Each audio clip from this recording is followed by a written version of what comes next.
Since this week's Parsha includes the concept of Yitzchak giving a tithe of all that he had to Hashem, more than willing to share his successes with others, I have a tzedakah story that I'd like to share with you. In 1958, Chabad was building a second village in Eretz Yisrael, and funds were needed to start it off. So by a very famous Fabreim during the week, the Rebbe announced that all those who would want to participate and write down their names and their mother's names, he mentioned for a blessing, he was taking the money to be used for this specific cause. But it had never happened before, and don't think it ever happened again. The Rebbe announced that he would be looking at the amounts given, and if he didn't agree, he would voice his opinion as to how much that person should give.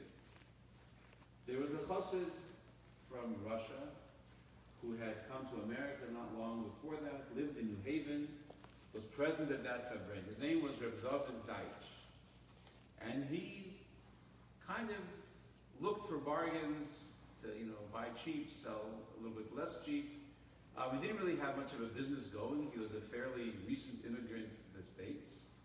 And at this Fabreim, the Rebbe seemed to want people to give beyond their ability, to really stretch themselves. So he decided to commit to $3,000 back in 1958, which is before I was born. That was a lot of money.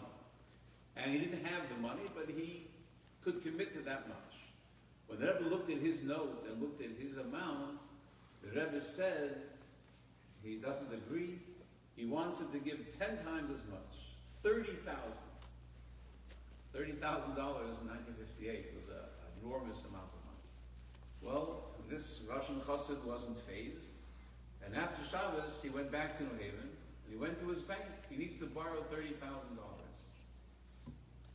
After mortgaging his house and his business, the bank gave him the $30,000. He immediately returned to $770 and left the $30,000 in the Rebbe's secretariat for this cause. No sooner did he return to New Haven when he got a call from a business associate, because he used to buy little odd lots and things like that. And the guy said, listen, I had a fire and I have a lot of damaged stuff that can still be salvaged and you can make some money off of it. I'm writing it off and just come and take what you want.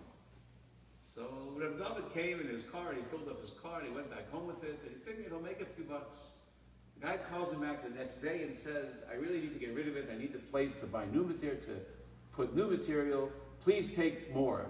So this time he borrowed a truck and he went and he filled up the truck and he took the stuff to his warehouse.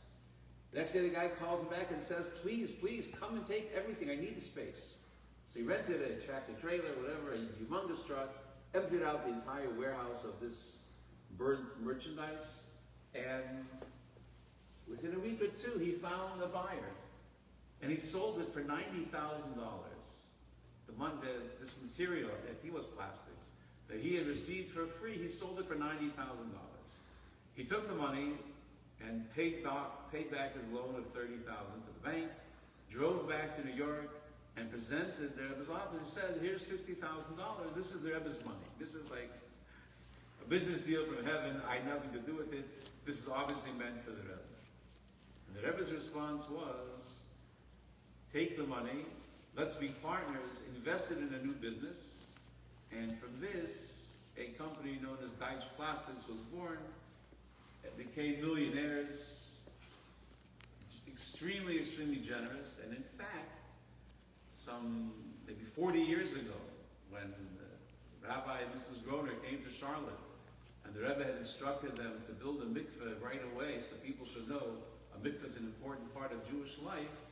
It was one of Reb David's sons who gave the funds so they could buy a house in which to build this mikveh. So it trickled all the way down to Charlotte, North Carolina. Someone once informed the Rebbe that he had given a nice amount to tzedakah, and the Rebbe responded by saying, why are you being so nice to God? God has committed himself that when you give tzedakah, God will bless you. So He'll bless you to become wealthy when you give charity. So give big and God will give you big. And that's really the concept of a person who's granted wealth by Hashem. It means that Hashem considers them to be one of his bankers. He trusts you to disperse God's funds in a good way. So you can have plenty for yourself and be a good steward of God's money.